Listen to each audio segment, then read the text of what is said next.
Jeden z najmladších, ale ako sa zdá aj najrýchlejšie sa rozrastajúcich tímov v rámci automobilového športu na Slovensku. Pri jeho zrode stála trojica mladých ľudí, ktorým jednoznačne koluje v žilách namiesto krvi pretekársky benzín, pričom dnes tým tvorí už 30-členná partia. Reč je o Hill Climb Racing tíme. Ako už jeho názov naznačuje, pravé jadro tvoria jazdci preferujúci disciplínu preteky automobilov do vrchu. Ako k myšlienke vytvorenia tímu, ale aj jeho ďalšiemu rozvoju prišlo, nám vysvetlil Marian Matúš, prezident Hill Climb Racing tímu. Všetko začalo v roku 2009, keď sme založili oficiálne Hill Climb Racing Team, s tým, že tam bola vízia jazdiť pod našou hlavičkou.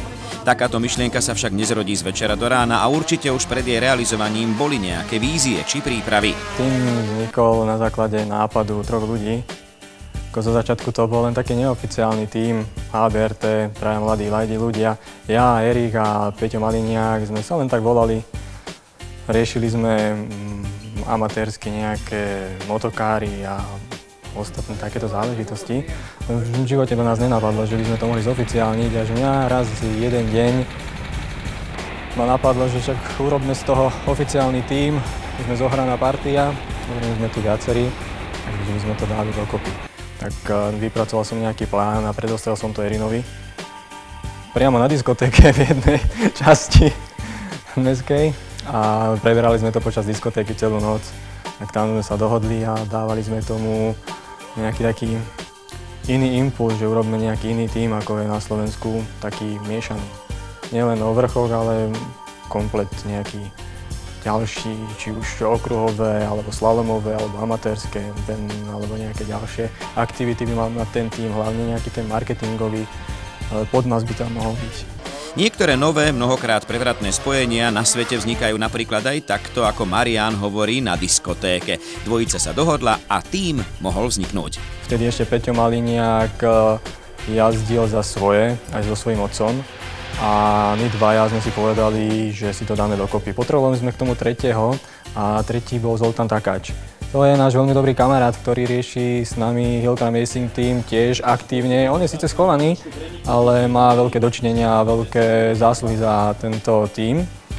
A my dvaja s Erinom sme sa pohybovali v motošporte, tak sme začali riešiť troška úplne o inom ten motošport. Mali sme nejaký známy, nejaké vízie, on chcel jazdiť majstrovstva Slovenska aj na ďalší rok, lenže problém bol s tými partnermi a jednotlivec ťažko získaval tieto partnerské vzťahy, tak ja som myslel to, že zlúčime viacero týchto tímov ľudí, budeme jeden veľký tím na Slovensku.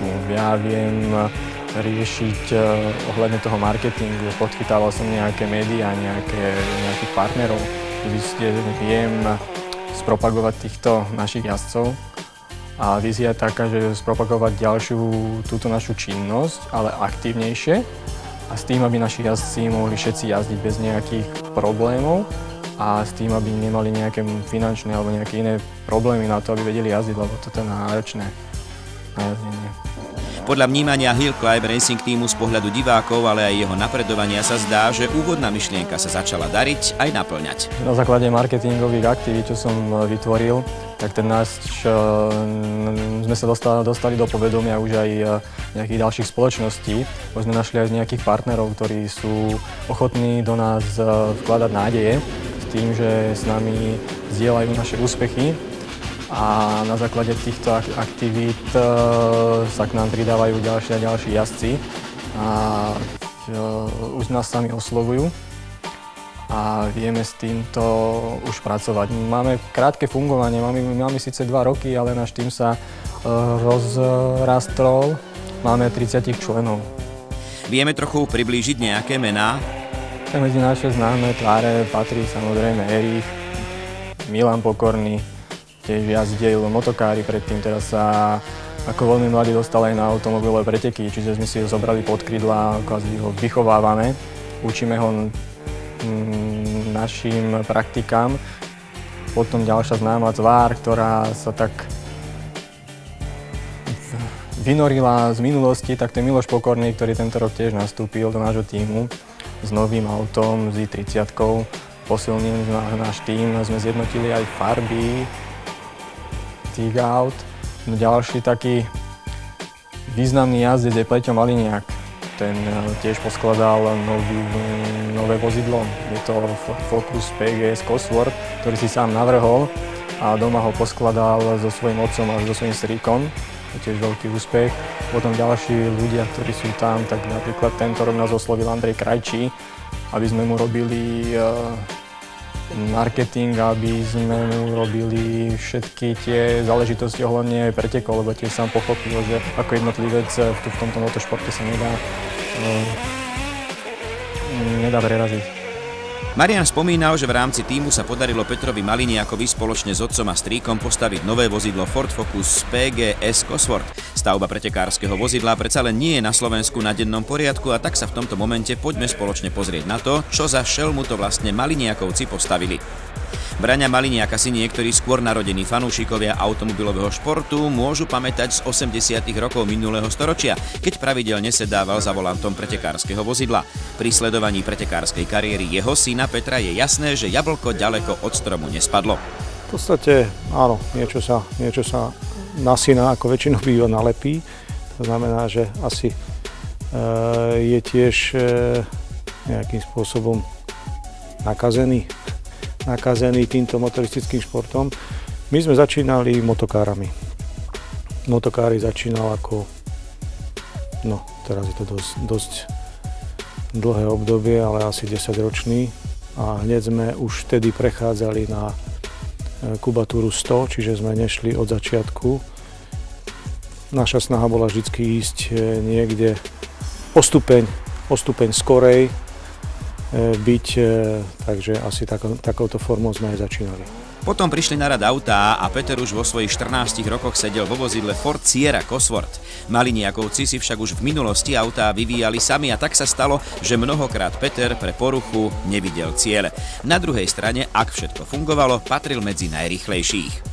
Naším cieľom nikdy nebolo nejak z komerčného hľadiska niečo kúpiť a len jazdiť alebo prenajímať a niečo.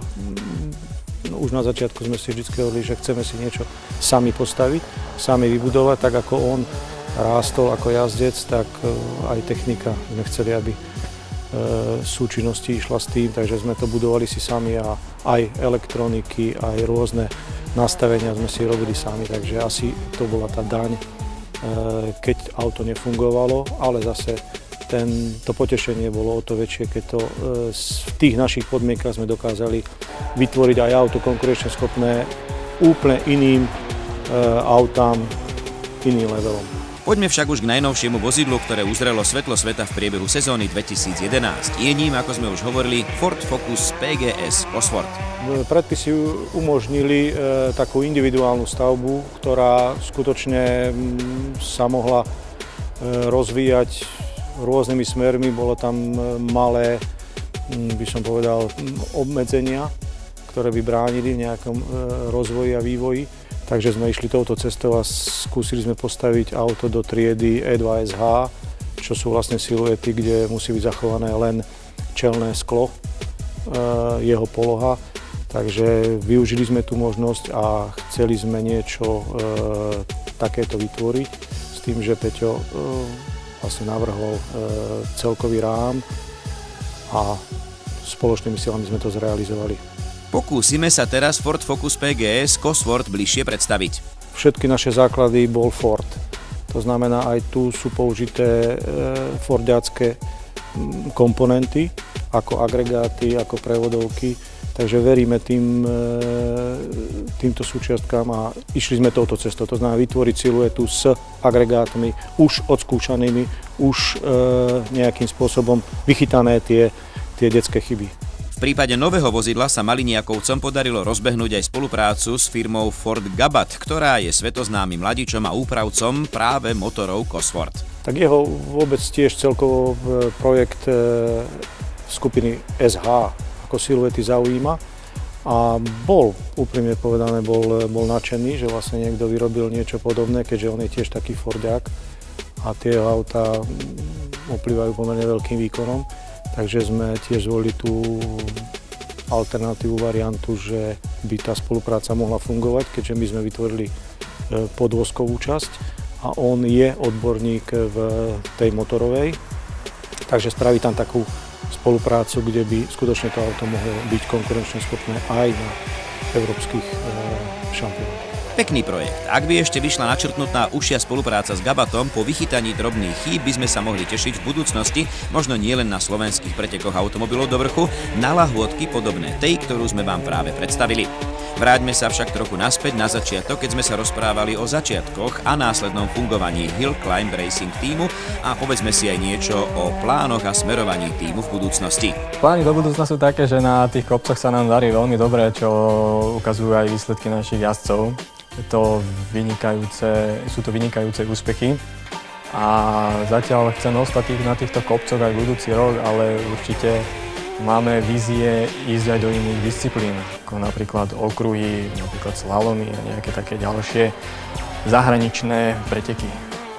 Bolo by veľmi dobre, keby obdobných tímov na Slovensku vznikalo viac. Určite by nielen obohatili slovenský trh automobilových pretekov, ale zároveň aj podporili konkurenciu medzi nimi. Držme všetkým palce a nech vás entuziazmus neopúšťa a prajeme veľa úspechov v novej sezóne.